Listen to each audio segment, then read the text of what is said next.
Hello everybody and welcome to Forever Rugby on Forever Sports for today's review. The Lions not good enough to beat the Sharks. And I use that term very deliberately because I think that it's a game where the Lions, whilst people will say it's an improved performance against the Bulls, were pretty poor. And I'm going to be very honest about that. But I'm going to break it down. And I'm a very positive person. I always try to look for the positives, and I really hate coming down on players and criticizing people because we're all human, and I don't want to be caught up in that really sort of negative mindset that everyone is at the moment. But I do think that the Lions are pretty poor. But I'm going to break that down in just a minute. Please do smash a like on the video. Subscribe to the channel as well. Let me know what you thought of the game down in the comments. I really want to engage with people and see what they think. Full-time score, 34 points to 26. Half-time score was 24 points to 12. And the reason I say the Lions were not good enough to win that game is because they had every opportunity to do that. 34 points, 26. They scored a try right at the end. So that kind of sort of makes it look a little bit better than it was. But the Lions had so many opportunities to really get into this game, and they just didn't take them. The Sharks had 3 yellow cards over the game. 3 yellow cards. They were down to 13 men, and the Lions could not get into this game. Which for me is not even about not being good enough. It's one thing as I always said, if the squad's better, if one player by player, it's a better squad, and you're not good enough. That's the reality. That can be a reality. That is the reality. But basics. The basics today from the Lions were terrible. Absolutely terrible. I think by the end of it, you're looking at 18 or 19 handling errors, which is why there were so many scrums. And the Sharks had the upper hand. If you look at the Sharks' performance, it wasn't a complete performance. I think that they could still get their backline going a lot better. Curran Bosch's kicking was much better than Fred Zelinger's, but I think probably subpar by his standards. The breakdown was alright, still not brilliant, but the lineouts functioned very well, the scrums functioned very well.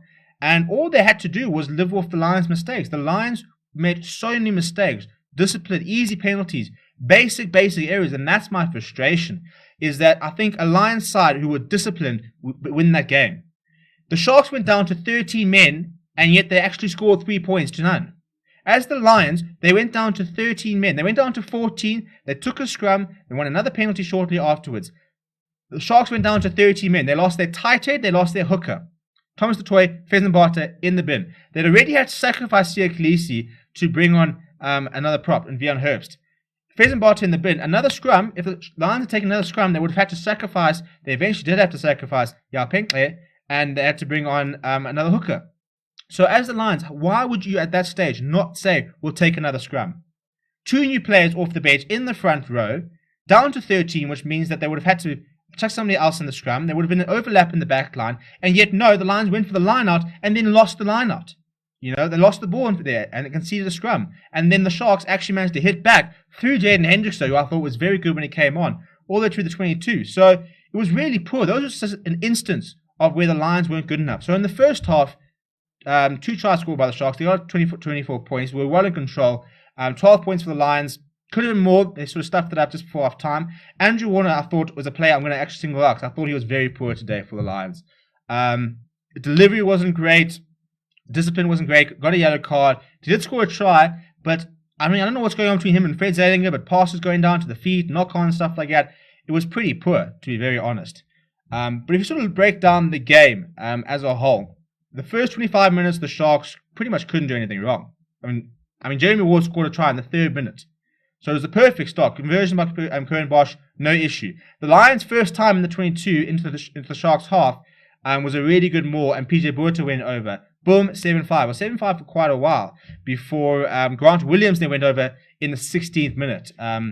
Lions' defensive line pretty much nowhere. Curran Bosch stabbing a kick through and behind. Grant Williams timing his run very well. Almost offside, but got level with Curran Bosch. Went over. Second try in 2 games. Did go off injured, so that is a little bit of a concern for the Sharks.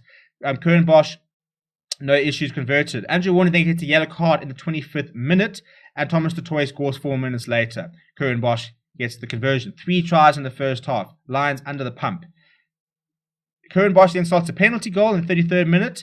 So the Lions really not looking great, but Andrew Warner finishes off a try. Very well played from EW for Yun. Grant Williams came off his line for Yun, managed to hand him off, saw the space. Inside ball to MJ Pulser, who was running a good line down the left flank. And then he gave an inside ball to Andre Warner. Fred Zelen converted it. Just after half-time, the Lions put the Sharks under some serious pressure, and the Sharks kept putting yet a lot of penalties away. much like the Lions in the first half. And the high penalty count got Thomas Toy sent off in the 43rd minute. And then, as I said, got Faison Barto sent off in the 45th minute. So they're down to 13 men. Decide to go for the line-out, lose it. They get all the way back. Curran Bosch lots a penalty in the 51st minute. The Sharks then go back to 14 men, and then the Lions hit back through Frankie Horn. A very nice run from him. 54th minute. Fred Zelinger adds the extras. But 3 minutes later, Sharks still down to 14 men. Kevin van Vuuren goes over. Curran Bosch converts. So the Lions, despite being up against 13 and 14 men, could not make those points count. And I mean, the Sharks, they would say that they didn't really make their yellow card count because they only scored 1 try. But the Lions didn't score any points. Well, they scored 5 tries, but didn't score any points when the Sharks were down to 13 men. So it was really poor. Yellow card for Henko Venter in the 78th minute, and the Lions, Vincent Tuka went over in the 79th, and a fantastic conversion from Jordan Hendrickson. But you look at the game, the stats are pretty even, as you'd probably expect. In fact, the Lions, by the end of the game, actually had more possession because they had all the possession in the second half, but they couldn't do anything with it. Wandisima Simelane is one of the most talented attacking talents in the country. And yet, every single time it was crash ball Daniel Creel, crash ball Daniel Creel, crash ball Daniel Creel. Never ever saying, listen, Simelane, find us some space, find us a half gap, put Dan Creel in a gap. Dan Creel's a very big player. He's very direct. But why not say, right, Simelane, get into a half gap, create some space, and then Dan Creel can run through that. Cornels Kassan, Rabs Makwana, you've got 2 very quick players. They never got the opportunity to get into the game. So we look at the stats here. 49% possession for the Sharks, 51% for the Lions. 4 tries apiece. The Lions did get a bonus point in the end. The Lions beat 17 defenders to 15 from the Sharks. 2 clean breaks apiece. 14 offloads from the Lions, 12 offloads from the Sharks. Turnovers conceded, 22 from the Lions, 15 from the Sharks. That's a very big stat. Missed tackles, 14 tackles apiece. Lions made 112, Sharks made 124. The Sharks won 10 turnovers, so the Lions won. This is what I'm talking about. I mean, it might be sounding harsh saying that the Lions, you look at their stats, look at the scoreline, maybe weren't that bad. 10 turnovers conceded. How can you do that? How can you try and win games if that's what you're going to do? You know, Rucks lost 4 rucks to the Sharks 2. Set plays, scrums won. The Lions won 7, and they lost 1 scrum, but they lost 1 line out. You see, the Sharks didn't lose a line out, and they didn't lose a scrum. So when you've got that sort of solidity, that's a huge platform to use. Discipline-wise, Sharks ended up conceding 18 penalties. How does a side, to the Lions 9, how does a side concede 18 penalties, and yet you cannot make them pay for that? This is what I'm talking about. The Sharks were very good when you think that they had 3 yellow cards and 18 penalties, and so discipline needs to improve from the Sharks. That's a given. Discipline wasn't great. But as the Lions, they just didn't take the opportunities. They had every single opportunity to take the game, and they just didn't.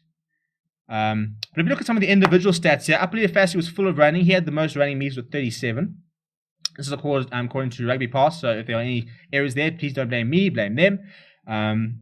So he made 37 meters. He carried the ball up 7 times. Henko Venter carried the ball 10 times. Beating defenders here, Curran Bosch beat 3 defenders. Apolli Fassi beat 5 defenders. Spoon Corsi beat 2. Line breaks, there were no real line breaks from the Sharks. Offloads, 3 offloads from the Kanya. Try assists, there was 1 from Curran Bosch. Curran Bosch scored 14 points, so you can't really argue much about his contribution, although I think he would have liked to have been more into the game in open play. For the Lions, not much in terms of running meters. They didn't really have a chance to run. Beaten defenders, Dan Creel beat 4. Fred Zelinger beat 3. Clean breaks, Andrew Warner and Fred Zelinger were the only ones with clean breaks. On the defense, some very big defensive efforts in the Sharks from Lekanya and Jeremy Ward. Lekanya made 14 tackles, didn't miss 1, and won 2 turnovers. Jeremy Ward made 11 tackles, missing 2. The loose trio also contributing quite a bit. Reniel Hugo at lock, 8 tackles, none missed. A turnover 1. Sia Klisi, 8 tackles, 3 missed. Henko Venter, 7 tackles, none missed. Sigmund Zinoche, 8 tackles, 2 turnovers, no missed tackles. For the Lions, Renan Northnachel made 12 tackles, missing 3. Carlos Sardi made 9. Vincent Tuka made 9, missing none, as he just doesn't miss tackles.